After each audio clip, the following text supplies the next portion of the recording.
What's good, YouTube? Y'all can see this is not your average reaction video. As y'all know, my room is darker than usual. That's just my TV on. It's like a white light on my TV. We're reacting to scary videos on the internet. Now, I'm not the one to fake a reaction. Y'all know this. I'm gonna say what's on my mind. Because I'm peeped and I'm locked in. Now, we're reacting to these scary videos. If I'm actually scared, I might end the video early. But that's enough of it. Let's get into the video. Lost footage. This footage of a man losing his way at over 300 feet below street level in the Paris catacombs has deeply disturbed viewers since it emerged in the year 2000. The catacombs were originally used for limestone mining way back in the Roman era, but when cemeteries in Paris began to overflow in the late 18th century, the French government exhumed the bones and bodies from overcrowded cemeteries and buried them in the catacombs. So I went from mining to putting bones down there. What is it? This is why I don't want to leave the USA, bruh. I don't want to leave the USA because of stuff like this, bro. Mexico and France be having some crazy horror stories. I be hearing them. The catacombs became a curiosity for locals and visitors looking to catch a glimpse of the more than 200 miles of tunnels that stored the remains of over 6 million people. Oh, brother, whoa, now. And they were open to the public in 1809. Today, the catacombs are one of the most important tourist attractions in Paris, even though only about 1% of the network of tunnels is mapped and open to the public. Most of the tunnels are not structurally sound or safe enough for tourist activities, and it's actually illegal to access the unmapped parts of the catacombs. But this hasn't stopped hundreds of locals from exploring the seemingly endless network of underground tunnels. For several decades, French authorities have done everything in their power to cover the hidden entrances to the tunnels, but people keep finding manholes and secret access points throughout the city that lead to the off-limits areas of the catacombs. Although this footage was recorded in 1993, it wasn't released to the general public until the year 2000, when it was shown as a part of an episode on the ABC Family TV show Scariest Places on Earth. The episode features Francis Friedland, a French filmmaker who says he came across the mysterious tape when it was given to him by a catacomb explorer who found it in one of the tunnels. Disturbingly, in the episode it's mentioned that the man who recorded the point of view footage was never found or identified. This video camera was found deep in the catacombs. It was picked up by a catacomb explorer, so the people who wandered down there. It was given to me, I looked at the tape. Thousands of bones, but he was never found or identified. He's one of those bones, I'm not gonna lie. My eye is tearing up from this shit, bro. It's very bizarre. This person occasionally stops and he photographs bones, often in the shape of an arrow. These arrows point in a direction. Occasionally also, he stops to photograph roomfuls of bones, which means that he's very, very deep inside the catacombs. What happened to him? Nobody knows. Some of the clips show rooms full of bones, arrows painted on the ground, and even a strange painting of a silhouette of a person on one of the walls.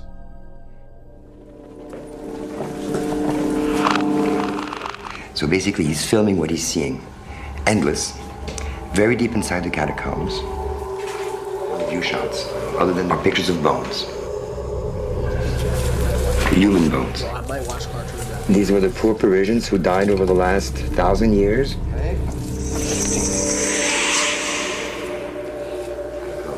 At times you'll see there's signs, painted signs on the wall, which is not uncommon. People have been painting in the catacombs for centuries. So it is possible with these paintings that we may be able to retrace an itinerary to some extent.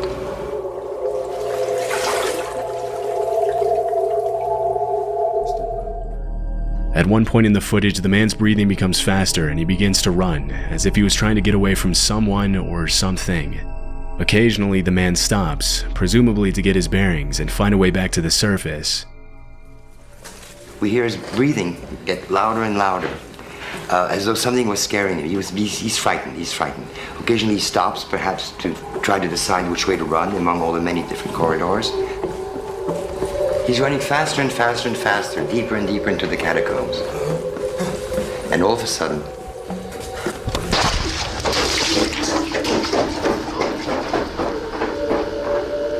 and he keeps rolling until it runs out of tape. As the footage progresses, he runs faster and faster, until suddenly he drops the camera on the ground, where it continues to film until the tape runs out. After analyzing the video, Friedland explained that the room's filled with disorganized heaps of bones, and the fact that there's little to no graffiti on the walls of the tunnel meant that the man who recorded it would have been extremely deep inside the catacombs. Determined to unravel the mystery of what had terrified the missing man, Francis Friedland ventures into the catacombs with his crew.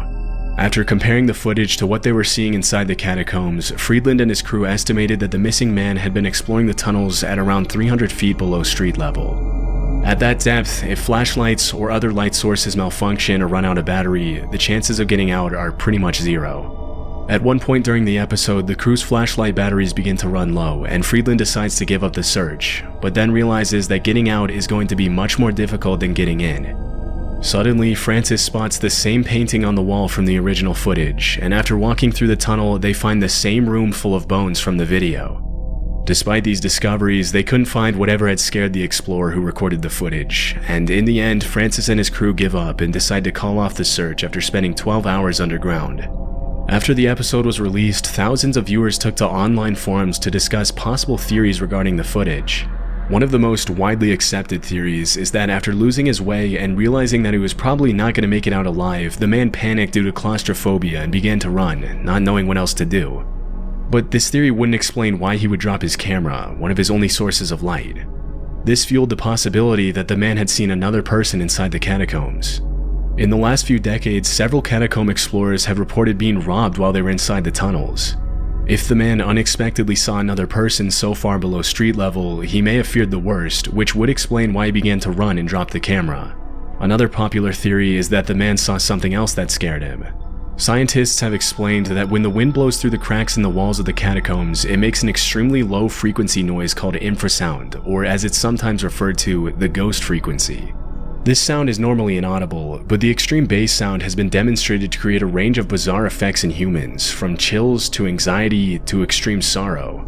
The ghost frequency is also known to make the human eye vibrate slightly, which makes people see shadows out of the corner of their eye, and coupled with the strange sensations the frequency creates in people, it's not hard to see why the man could have thought he saw something down there with him. This is definitely a possibility, but other people think the footage was just staged by the producers of the show to creep people out.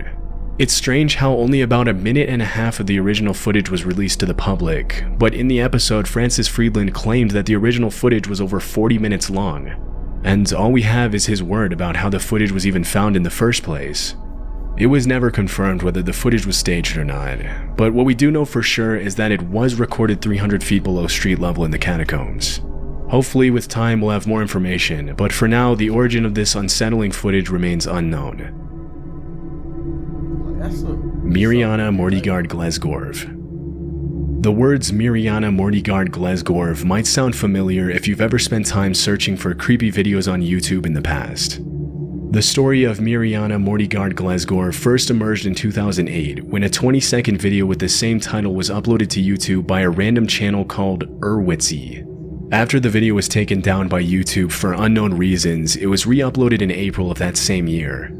The video in question shows a man with a mustache in front of a red, cloudy background staring intently at the viewer while an unsettling, high-pitched drilling noise plays in the background.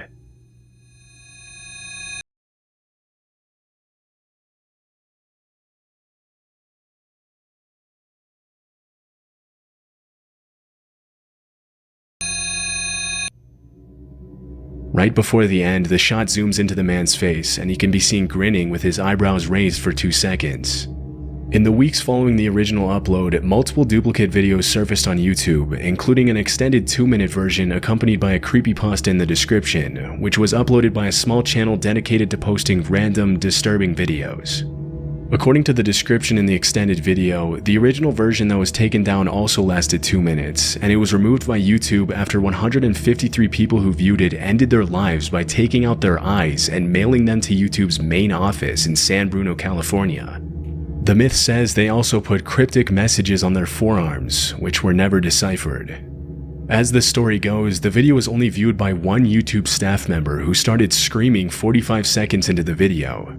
The story also says that none of the other staff members who were in the room dared to look at the screen, but they reported hearing a high-pitched drilling sound before they turned off the monitor. It's mentioned in the myth that the staff member who viewed the video was left severely traumatized and is under constant sedation to this day, and that he claims that he can't recall what he saw. According to the creepypasta, because the IP address for the original video was non-existent, the uploader couldn't be traced by police, and the man featured in the video was never identified. After the extended version was uploaded with the creepypasta in the description, the video quickly gained traction in various online forums like Unexplained Mysteries and 4chan's Xboard. This triggered the creation of dozens of viral chain emails and articles related to Mirjana Mordigard Glesgorv in several different languages. Thousands of users discussed the video on different Q&A sites such as Wiki Answers and Yahoo Q&A, which raised Mirjana Mordigard Glesgorv to classic creepypasta status, and the story was archived on the website creepypasta.com. In August of 2008, the story spilled over to the Russian web, where it was covered in different blogs and articles. The Russian version of the creepypasta was updated with new details, including a popular conspiracy theory which claimed that the video was created by the US Secret Service. 2 days after the original video was uploaded, a now deleted debunking video was uploaded to YouTube which claimed that the story behind Mirjana Mordigard Glesgorv was a hoax. It also claimed that the man in the video was identified as Byron Cortez, a Guatemalan marketing coordinator at an LA-based advertising agency who lives in the US Virgin Islands. An image of him was used in a 2004 online survey about marketing professionals, and an Ebum's World user edited it to make the disturbing video. Considering the evidence that surfaced, the disturbing story behind the video is clearly a myth. If 153 people had really sent their own eyeballs to the YouTube's office via mail, the authorities would obviously have gotten involved, which never happened. Since the man in the image that was used for the video was found to be a normal guy with a job and a family, the picture was probably randomly selected by someone who just wanted to make a random, unsettling video, which later turned into a creepypasta by someone else.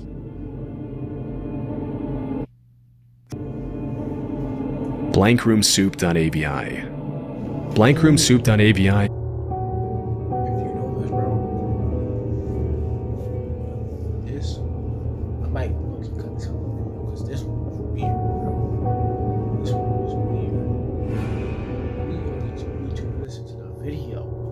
I'm gonna say here is dead silent because I ain't know this first one. But this, I know this one. I've seen this one.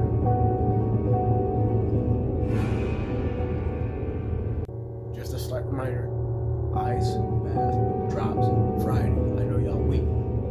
I know y'all waiting for it. It drops Friday. Back to the video. Is a strange video that has been on YouTube since 2005 and has received attention from some of the largest horror channels on YouTube on account of it allegedly being a leaked deep web video. This is what it looked like.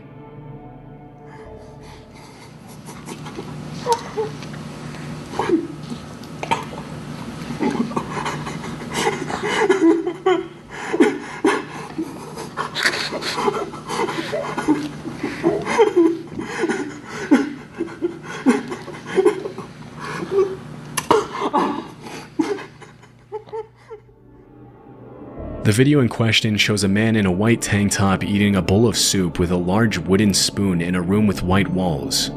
A few seconds in, the man is approached by two people in doll-like costumes with black, lifeless eyes who appear to be comforting the man as he eats the soup. But the man doesn't seem comforted at all, and instead appears to cry inconsolably as he continues eating the soup. Immediately after the video was uploaded, disturbing theories started surfacing about this possibly being a real torture video. Because platforms like 4chan and Reddit were pretty new at that point, they became hotbeds for speculation on the meaning of blankroomsoup.avi.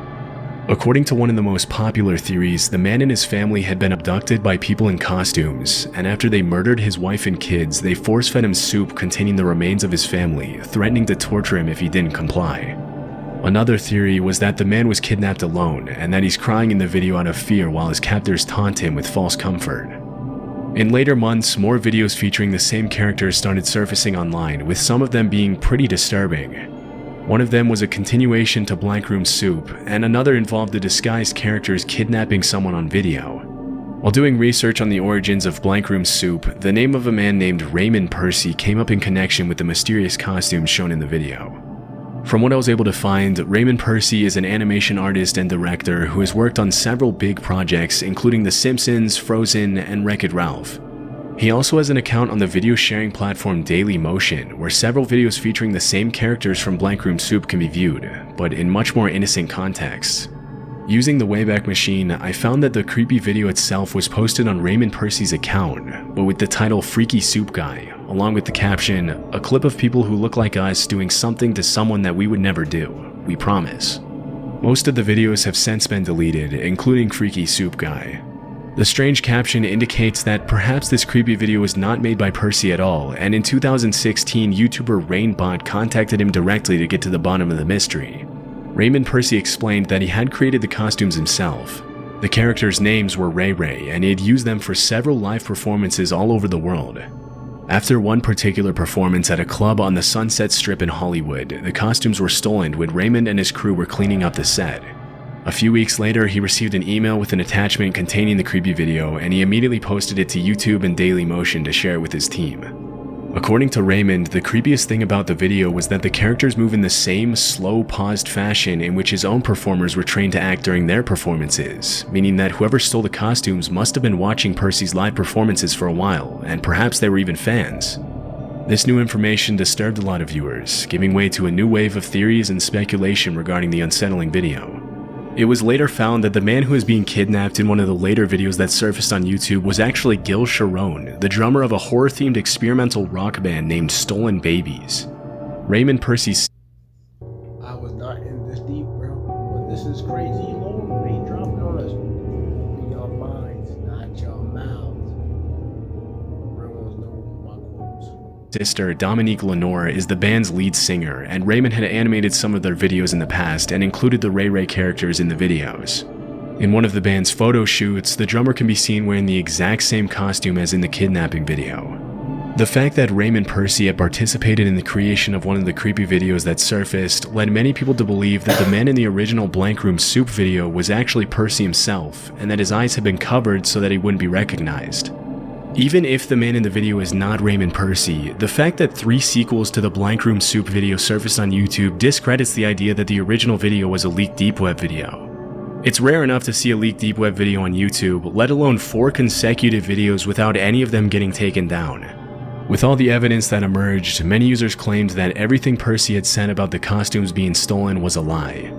Because if they had actually been stolen and used for the disturbing videos, the last thing Raymond Percy or anyone would have done is to post the videos on YouTube and not report them to the police. Some people even speculated that the whole thing might have been a promotional campaign for the band Stolen Babies, but this hasn't been confirmed. Regardless of whether Raymond Percy was telling the truth, the one thing we know for sure is that BlankRoomSoup.avi was never a deep web video. While some still argue that the video and its sequels are genuine, there's just too much evidence against the authenticity of the videos today to conclude that they actually came from the deep web. I feel fantastic. Those who have explored the horror side of the internet This is another one right here, bro.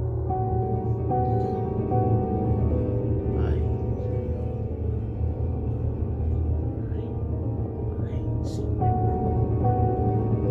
Let's get into this. have most likely at some point come across a bizarre video of a singing android. In 2009, a single video named I Feel Fantastic was uploaded to YouTube by the channel Creepyblog. It was the only video ever uploaded to the channel, and it basically shows a robotic humanoid singing the words I feel fantastic, you feel fantastic, you are fantastic, I am fantastic, hey hey hey, over and over again inside a room at night. As the video progresses, the android is shown in different poses and wearing different outfits.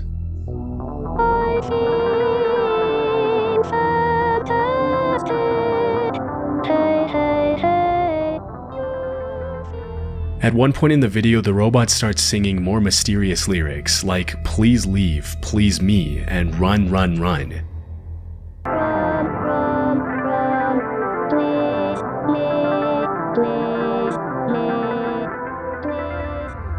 The description of the video is also extremely strange, and goes into the Greek myth of Pygmalion, the sculptor who couldn't find a woman who was good enough for him, so he decided to make an ivory statue of the perfect woman himself, which the goddess Aphrodite later brought to life for him. The only link between the myth and the video is that the person who wrote the description suggested that maybe the robot was its creator's idea of beauty. At around the 2-minute mark, the video turns into a shot of a heap of leaves and branches in a random backyard with absolutely no context or explanation.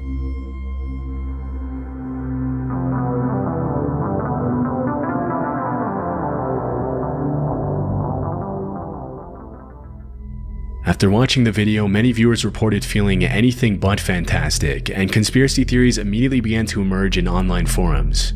One of the most popular theories is that the creator of the video was a serial killer, and that the different outfits worn by the singing android throughout the video belonged to his victims. According to this theory, the killer created the android as a sort of tribute to his victims, and the backyard shown in the video is where the victims are buried. The strange lyrics and the overall creepy nature of the video reinforce this theory to some extent, but fortunately none of it is true, and the information regarding who made the android and why is actually available online. The robot in this video is called Tara the Android, and in my research I found that she was designed by a college professor in Connecticut named John Bergeron. According to the website geocities.ws, John Bergeron created Tara the Singing Android as a way to break into the android and animatronics industry, and even planned live performances for his android in order to get more visibility. Tara the Android also appeared on a sketchy-looking tech website called AndroidWorld.com, where you can buy the original DVDs and music videos of Tara and other similar robots singing. Some of the other music videos are even creepier, but that doesn't change the fact that this was an engineering project, not the work of a serial killer. Interestingly, although the video was uploaded in 2009, the last update that John Bergeron made to his website was in 2006, which means that the channel Creepyblog might not even be John Bergeron's channel at all. I Feel Fantastic might have just been uploaded by someone who thought the video was creepy or interesting and decided to share it online. The one thing that's confusing about the whole thing is why John Bergeron made such creepy music videos if his intention was to make a name for himself in the animatronics industry. He never provided an explanation for this. Dining Room or There Is Nothing. Out of all of the creepypastas and scary top 10 videos that have gone viral in the last couple of decades, Dining Room... That's it, bro. This might be the end of the video. I can't do it with that video. Yeah, we've been rolling for 22 minutes. Yeah, low-key, we might skip this part. That's it for today, YouTube. My camera angle kind of... That's it for today, YouTube. Yeah, man. That gave me a little spook. But yeah. Like, comment, subscribe. I'll see y'all Friday. Booyah!